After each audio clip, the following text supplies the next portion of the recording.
welcome to Decoding the Future podcast. Today, we are here to talk about solving the challenges in the retail space, particularly from a data and security perspective. Now, considering we live in the world with rapid technology advancements, this is going to be an area we need to really focus on. My name is Mahesh Krishnan. I'm the CTO for Fujitsu here in Oceania, which is basically Australia and New Zealand. And with me today, I have Kenny from Frost & Sullivan. Kenny, do you want to welcome Kenny? And do you want to quickly introduce yourself? Yeah, no worries, Mahesh. Good to be on. My name is Kenny, guys. I'm from Frost & Sullivan. I'm part of the Asia Pacific ICT advisory team. And it's really good to be here with you. Hey, Mahesh, I'm based out of Singapore, but, a bit strange environment. I'm actually in Tokyo right now. So, yeah, so great to be on the call. You're in Tokyo. Look, funny you say that because I was in Tokyo just last week. So maybe we should have just synced up so that we could have just done this face. Yeah, fantastic. But yeah, good to be on the call. Thank you so much. Looking forward to the discussion on retail. Awesome. So let's get started. I'll start with I suppose like a basic question, right, to get the conversation going. So from an industry point of view, like what do you think are some of the bigger challenges facing retailers across APAC? Yeah, actually, one of the biggest things that is really changing in terms of behavior for even you and for me, right, especially in the last few years, has been the competition from e-commerce. I think many of us are now very, very used to using a combination of physical retail and e-commerce retail. So when you talk about it from a retailer perspective, it means that they really need to enhance the level of experience, which is really unique to a physical store. Right? You are not going to be able to touch and feel something. You're not going to be able to have the sensory smells, having a look at the actual, clothing draped on a mannequin or on a person. So that kind of thing has to be really the focus for retailers. I think digital transformation is here. Digital transformation for retailers is going to mean helping clients in multiple channels of interaction. So omnichannel interaction, be it online or offline. I think consumer tendencies are also changing. They're really looking at things like speed, convenience. Self-checkout has become commonplace, right, in all supermarkets and convenience stores today. So how can we continue to enhance those kind of outcomes for clients? But of course, for the retailers, being profitable. They have to make money. They have to make sufficient revenue so that they can survive in a competitive environment. And that includes shrinkage and other things that we're going to talk about later as well. Hyper-personalisation is also going to be something that is interesting, right? You and I want, in a way, our retailer to know everything about us so that they can do recommendations. It can give us the next steps. If I'm buying a particular t-shirt, maybe it gives me a set of shoes that fits with that, right? So that really means that more and more data is required. Digital transformation is required. Helping the clients and their outcomes is going to be required. So yeah, those are the general kind of challenges that I guess retailers are facing today. Yeah, look, I think consumer experience is is a really big thing. I mean, one of the things that we do, like I do, is even when I'm going to an actual shop, if I see a price over there, I quickly pull out my phone to see whether there's a cheaper price And somewhere. check, right? Yeah, correct. So but I wanted to get your view, Mahesh. I mean, you're the CTO, for Fujitsu, and you guys really help a lot of retailers. I wanted to get a sense, how do we actually leverage technology to help with these particular challenges that retailers are facing, especially from an e-commerce environment? Yeah, no, look, it's a great question. I mean, you think about some of the points that you touched upon, right? Some of the challenges and things like that. I think being profitable is one of those big things from a retailer's point of view. And so you want to reduce your overall cost. And so you did mention things like self-checkout. So introducing a lot of the technology, self-checkout, automation. I think AI is going to play a really big part in everything that we're actually doing. That is going to kind of like help. So the technology can actually help a lot of those things. I mean, like when I talk about AI, it's just not about, it's about everything, like looking at stock, Yes. all of those things it can actually do, right? Yeah. But I think fundamentally one of those things, data is like the centerpiece for a lot of things that we're actually doing. Yep. Oh, we want to start collecting information about everything, individual preferences. You touched upon things like hyper-personalization, right? So, shopping preferences, their habits, all those things are going to be really important. So you're going to start collecting a lot of data. You also touched upon digital transformation, Yes. providing an omnichannel experience, and so all these other, digital technology like web, mobile experiences, all of that should actually complement that store experience. I think you touched upon that as well, right? And some of these people, some of the retailers have moved away from just an actual bricks and mortar store to only provide that online front. So, all they now need to worry about is just to manage the logistics of managing stock and shipping products and things like that. And within that digital transformation itself, there are various technology, like the MarTech stack, the marketing Mm, technology, the ad tech stack. All of those things will actually play a crucial part in that overall digital transformation. mm, Even moving back to that mobile thing that we're actually talking about, right? Like mobile, everybody wants to put like a mobile application, not just like provide a web interface for it. And mm, that allows them to track it. I mean, you can basically say, "Hey, look, I'm happy for the store to track me," and mm. so when you're in a mall, for example, and you're going to a competitor store, then the retailer, they can say, "Hey, look, they're heading towards a competitor." We'll actually give Yeah. them like a discount, like 25% discount, right? And it reduces every 1% every minute that you turn up late or something into our store. Literally, that creates a bit of panic. Hey, look, I want to maximize as much discount as I can get. It forces them to abandon that shop, the shopping with the competitor and rush to their shop. These are the kind of Yeah. things who can, technology can actually play a part in it. Yep. So Yep. look, Yep. there's a lot in there that technology can actually do. Got it. I think you mentioned speed as well, right? I Yeah. think um, we don't, we want to have like these cashless stores and things like that as well in the future. Mm, mm. So self-checkouts, cashless stores, using biometrics, for things like that. All this is going to play a big part, I think. Yeah. Got it. Yeah, I agree with you completely. I think the way that consumers are using, or rather the way that consumers are buying is changing, Mm. right? So I think all of us are very much more interactive focused now. It's no longer about static kind of newspaper advertising. It's not going to be to a Absolutely. certain extent, even billboard advertising, you notice in our cities have all changed as well. It's very much more interactive, very much more multimedia, right? Mhm. So even the visual advertising in the physical store is going to be different. It's going to be a large usage of screens. It's going to be, you talked about computer vision. Talked about, sensing the customer. Maybe, technologies are using the sensors to actually personalize those kind of advertising specific to the group of users that are coming into the store could be used, right? And I think this really reflects how the consumers are changing, as I mentioned. I Yeah. don't know about you, but I have 3 kids, right? So I have teenage kids now. And the way that they consume media is very different from the way I and you probably Yeah. consume media, Thought, right? right? Right. So I mean, I don't know about you, man. I still read newspapers, yeah. So I still go through the paper. I still buy the paper. For them, everything's on the web. Yeah. They don't really look at newspapers. Everything is online. In fact, they don't even watch TV much, right? If they use the TV, it's actually for video, for YouTube, for other things like that. So that really changes the way that consumers are buying and being influenced, and that really means that retailers have to also follow suit, right? Because of the price checking that you mentioned, because of Yeah. the checking for reviews before you buy in the physical store, then Yeah. things like in-store Wi-Fi becomes much more important, right? Especially for tourists that are in the store. Yeah. And how could that even be used, right? I wanted to get your view, Mahesh. I mean, could in-store Wi-Fi even be a way that, you could actually influence the particular user in the retailer, in the retail store? Yeah, look, absolutely. I think if you want to connect to the in-store Wi-Fi, I mean, it's free. You go in and you put in your information, and there are ads that are playing, right? It's kind of like enticing. Yeah, yeah. It's all part of the overall thing. Is like you can have beacons to track them. All the IoT, Vision AI, all of that can actually play a really big part in it, right? But Yeah. look, I think security is a big thing, right? And particularly, I think Yeah. we need to unpack that a little bit. I think that's one of your areas of expertise as well. So I'd like to try and unpack some of those things. Um, I think you mentioned we spoke about self checkout a couple of times at least, right? So just from that perspective, like, what do you think some of the challenges are, like, from security point of view? Maybe we start with that, right? The self checkout. Yeah.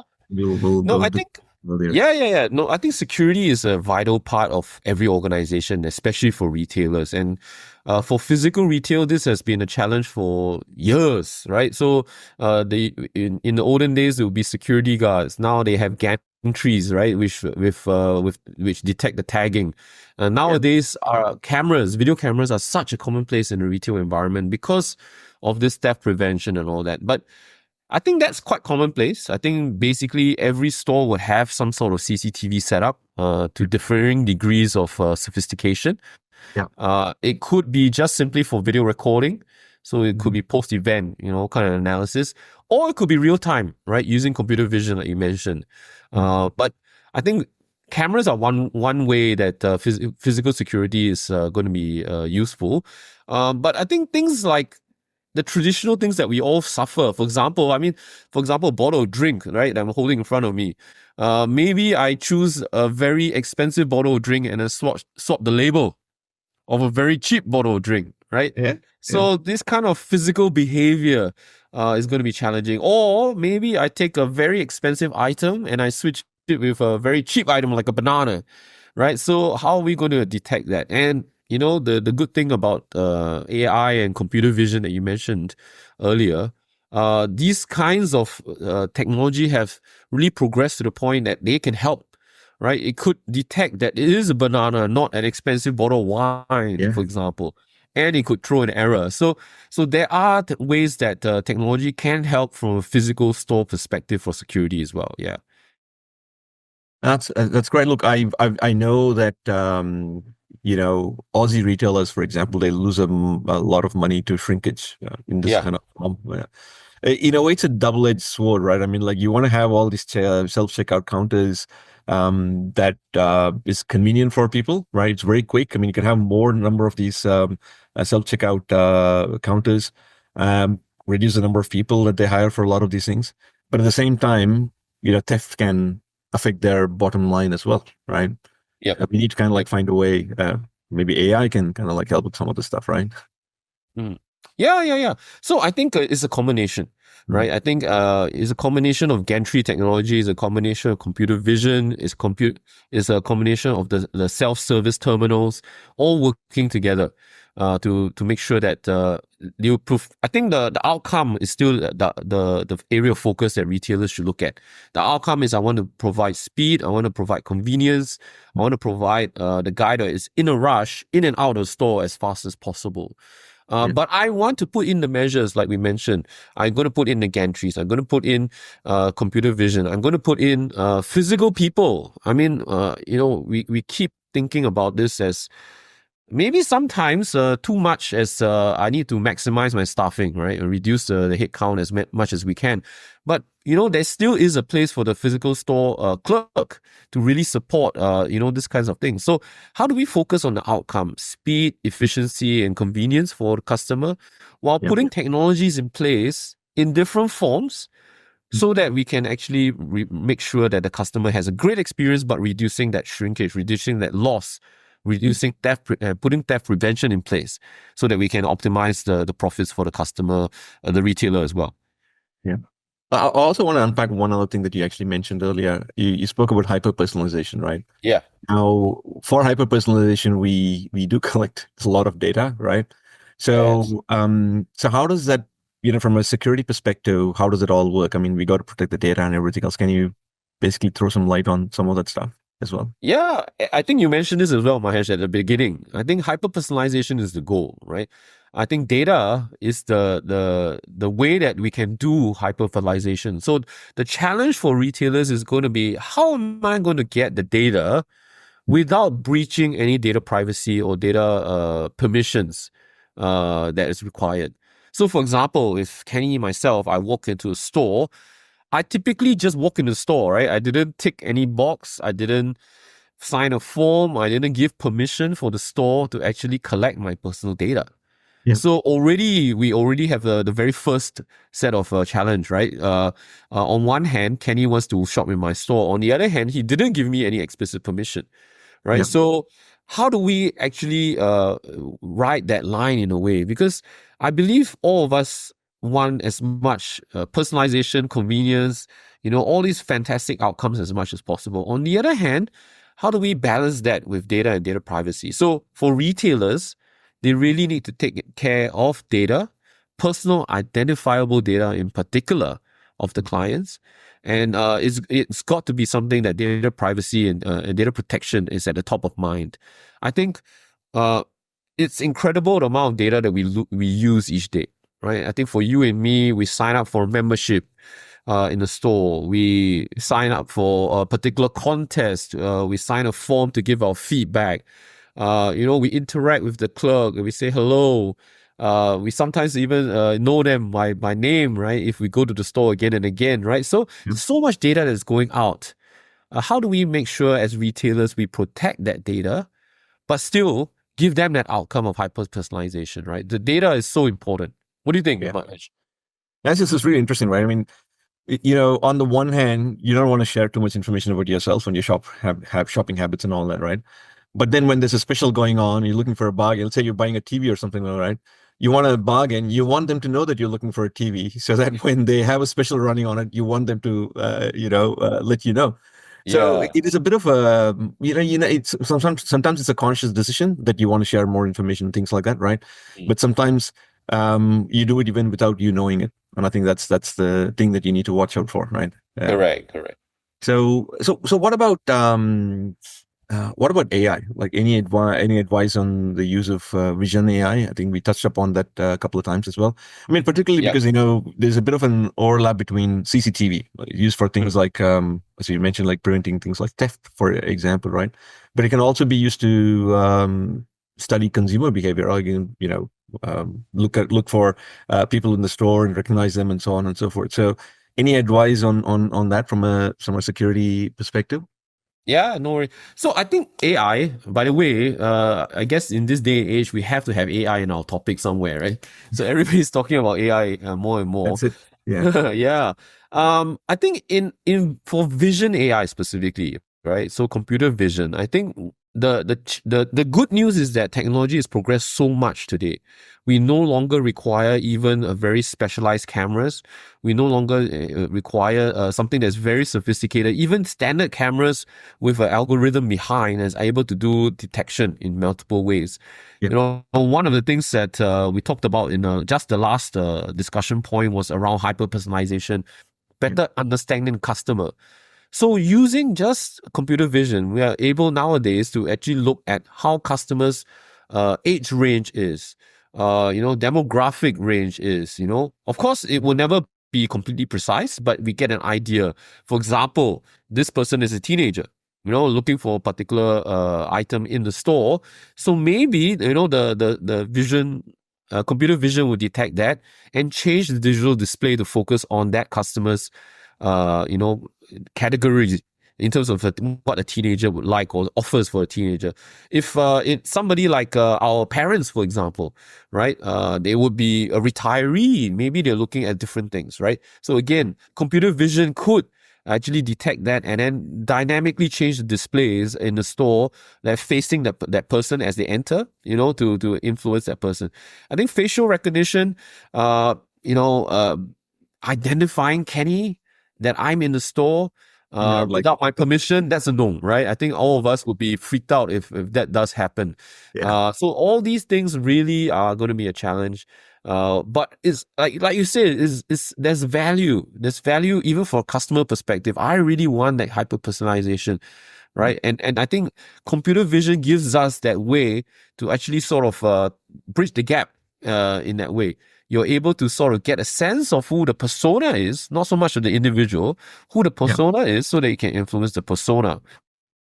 But I wanted to come to you, Mahesh. I mean, I'm sure, Fujitsu has really done something like this with other companies and other retailers around the world. I mean, how can this kind of consumer behavior analysis be done? Using just cameras, not using sensors, not using Bluetooth and other things, but just using cameras. Is that possible? Yeah, look, we do have Fujitsu have implemented. Well, I can talk about at least one use case, publicly available use case. This is done in with Eon Retail in Japan.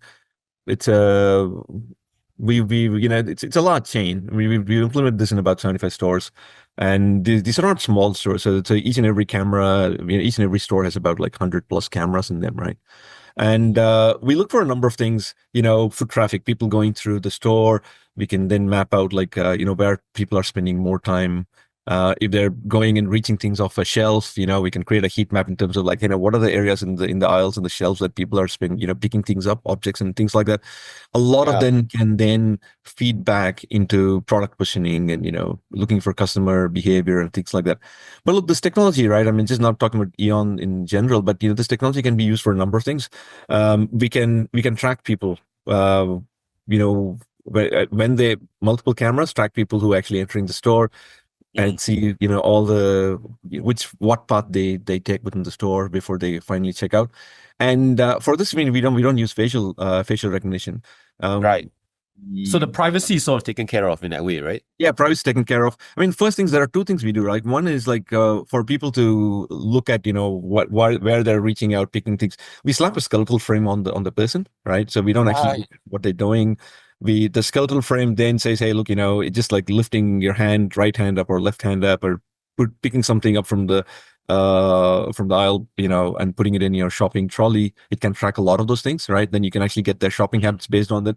Even if you're putting things back, you can actually track it quite, you can say, hey, look, people are putting things back because they're looking at it and putting things back. You can actually look at a lot of this information, even without, just by the skeletal frame alone, right? And the other thing I actually mentioned about tracking a person as they enter the store, right? Throughout, we do it. It's an interesting way of doing it. But, the shape of the person and the clothing that they're wearing, that's good enough for us to actually track the person when they go from one camera to another without facial.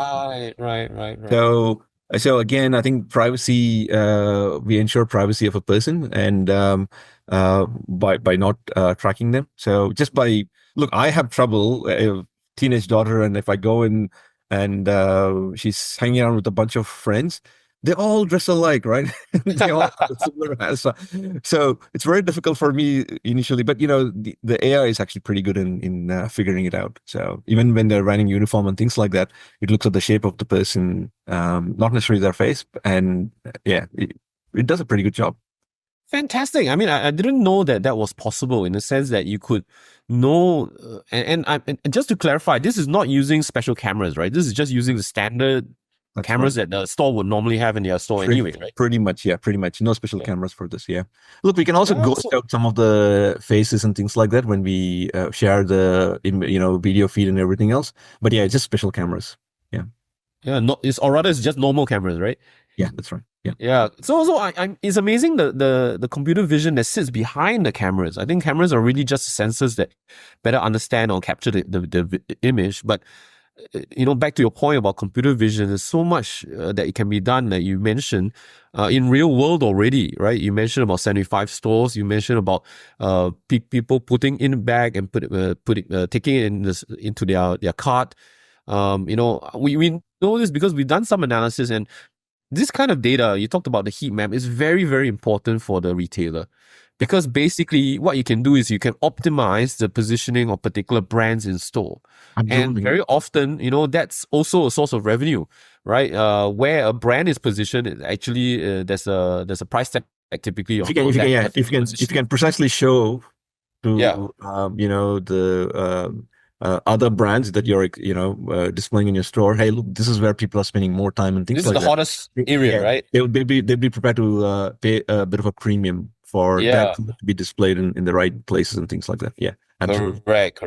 Got it. Yeah. So I wanted to just bounce off with you, Mahesh. I mean, nowadays there's also new technologies in cameras. I mean, is there a point of enhancing, or that kind of, using LiDAR, for example, and other kind of technologies? Is there a point in a retail environment to go to that kind of technology, or not really? Look, LiDAR is great. I mean, you can actually create like a point cloud, and it doesn't even capture the how a person looks like, right? Just a point cloud.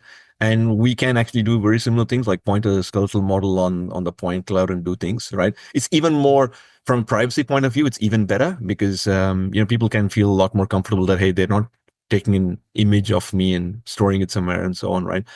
But with CCTV cameras, I mean, we tap into the existing infrastructure that's already there. So when you want to change it to things like LiDAR, then you may want to kind of like replace or add to the existing infrastructure. And that is another expense. I'm not saying that, in some cases that expense may be easily justifiable, Mm. but yeah, so it can be done, but again, you may have to add to your existing infrastructure. Yeah. Yeah, got it. Understand. So, just one other thing that I want to talk to you about, right? I mean, I know we kind of like touched upon a number of things like vision AI and, Mm. capturing data, particularly from hyper personalization, things like that, right? So, is there anything else that we need to think about from the data point of view, and the security of the data and things around regulations and things like? Is there anything that we should be thinking about? Yes. So unfortunately, all of us are bound by regulations. So be it Australia, be it in Singapore, be it in Japan, anywhere around Yeah. the world. The most pervasive one is going to be the EU GDPR, but basically every country will have variations of data privacy and data privacy regulations that's required. So the maybe to take a step back, why have these data privacy regulations come into place so strongly over the last few years? Is because there's so many cases of data breach. There's Mhm. so many cases where organizations and individuals have had their data lost, right? Yeah. And even myself, I know people really close to me who have gotten scammed, right? They've gotten on a call that they shouldn't have, and they've disclosed information they should not have. Thankfully, no money was lost, but that's a very real occurrence in our day and age today. Yeah. So, because of such level of cyber criminal activity, right? And that's really causing all these regulations to come in place. Does it make life difficult for retailers? Yes, it does. But on a macro scheme of things, I think it's important. I think it's important to protect businesses. It's important to protect all of us as individual consumers as well. And I think the impact of cybersecurity and cybersecurity incidents is sometimes sort of taken too lightly, or rather, we may only think of it as maybe a direct fine or maybe immediate downtime. Maybe my website was down for an hour or two. But I think the indirect loss is the more important one. For retail, based on Frost and Sullivan analysis, customer churn is going to be a very big part. Because as we started in our very beginning introduction, we were talking about how we're living in a very competitive landscape today, right? If your store is for some reason down, there are 10 other stores nearby that could fulfill the same need. There are e-commerce stores that could Yeah. fulfill the same need, right? So the customer churn and the indirect losses due to cybersecurity are going to be a very, very important consideration for any retailer in our organization today. Yeah. Yeah. The trust is going to be an important part. Yeah. Absolutely. Yes, exactly. Digital trust from a physical perspective, but also the digital trust perspective as well. Yeah. Yeah. Yeah. Mahesh, you're CTO, so I got to ask you this question on AI, our Yeah. favorite topic of the moment, right? Can AI become a problem? Because we've talked about AI from a positive sense perspective so far. We've Yeah. talked about how it helps computer vision wise, how it helps maybe for data analytics wise. But can it be a problem, especially when it comes to data and data collection? Yeah. Look, I think, AI is kind of like again, I want to use reuse the word a double-edged sword kind of thing, right? So it can be used for good as well as for Yeah. evil kind of thing. So on the one hand, we need to we as organizations, retailers and other organizations, we need to kind of like put in responsible AI practices in terms of like how we collect data to ensure there's no bias in terms of like how AI is being used and everything else. Mm. It can be used for a number of things, and it can be used even when we're talking about security, right? It can be used for cybersecurity as well as physical security. We spoke about things like computer vision, for example, and people are already familiar with CCTV cameras, and they don't mind being absorbed by cameras and things like that, right? But it can also be used for things like managing theft. We spoke about shoplifting and things like that. We spoke about monitoring and self-checkout. So it can be used for a number of those things. Again, from a cybersecurity point of view, it can actually be used for monitoring your systems, Yeah. checking for anomalies that are there, ensuring even things like compliance. And you mentioned things like GDPR and so on, right? You could actually use AI to look for some of those things. But at the same time, AI can also be used for a number of things. I think a phishing attacks is a very good thing, but they're getting so much more sophisticated with AI, deep fakes Yes. and everything else. So Right. it can be used for good and evil, I guess. And I think it's up to companies and so on to make sure that we we enforce those responsible AI practices to ensure that we kind of like protect the consumer in the end. Yeah, yeah, Yes, yeah. that's a key Yeah, I thing. guess using AI is one thing. Responsible use of AI is going to be something that organizations have to put in place as well. Yeah. Look, we need to wrap up, and so before we wrap up, right? What do you think are the next steps for retailers? Yeah, kind of like in this ever-changing world. So, any tips for them? Yeah, I think just to summarize what we discussed so far, I think definitely we're in a world where customer behavior is changing, Yeah, and continue to change, and will continue to change as the new set of consumers come in. yeah, Our teenagers are going to go to work, right? And they're going to start spending money, and they are going to be the next generation of people that use retail and retail stores. mm, So it means that the store and the retailers need to continue to innovate. They need to continue to embrace digital and digital technologies. We talked about computer vision. We talked about anti-theft. We talked about self-service counters. But all this has to come together, firstly, with a digital mindset. That mm, means retailers have to embrace that change. Consumers are changing and our technology has to change with it. That's yeah, number one. But number two, I think it's really around what you mentioned, Mahesh, about how do we hyper personalize? How do we mm, make sure that when Mahesh goes into the store roughly knows what you want? When Kenny goes to the store, they know what I want, and it's going to be different, right? So how do we understand that customer persona, but also be conscious of the data privacy that we talked about, right? How do we balance that? Understanding the customer, but not to the point where we breach anything from a data privacy perspective. So that's a very thin line that we have to plan ahead for and be proactive. And number three, I think we just talked about this, is being proactive with cybersecurity. I think we live in a competitive age, and organizations, there's so many organizations that do something similar. So what is to stop a customer from jumping from us, retailer A to retailer B? So we have to be jealous of our customers and be protective in cybersecurity to prevent any kind of incidents happening. So I think those would be really just the three key kind of points for next steps for yeah. retailers. Yeah, awesome. Great tips, Kenny. Look, as we are kind of like look to the future of retail technology, right? Particularly from a data and security lens, I think it's crucial to remember that success lies in finding the right balance. I mean, between innovation and responsibility. But in the end, it's all about the consumer experience and how we protect the consumer. I just said earlier, right? Yeah. And Kenny, as you pointed out, I think retailers need to kind of like have the digital mindset. So they need to embrace digital transformation, but at the same time, they need to kind of like build trust through robust security practices and ethical usage and all that. So I'll probably wrap up with one final statement. I think the retailers who will thrive are those who view security not as a constraint, but as a fundamental enabler of consumer trust and business growth. Yes. So, well, that's it from us. Really appreciate your time. Thanks for your time, Kenny. And No goodbye. worries. Great to be here. All right. Awesome. All right. Okay. Thanks. Goodbye.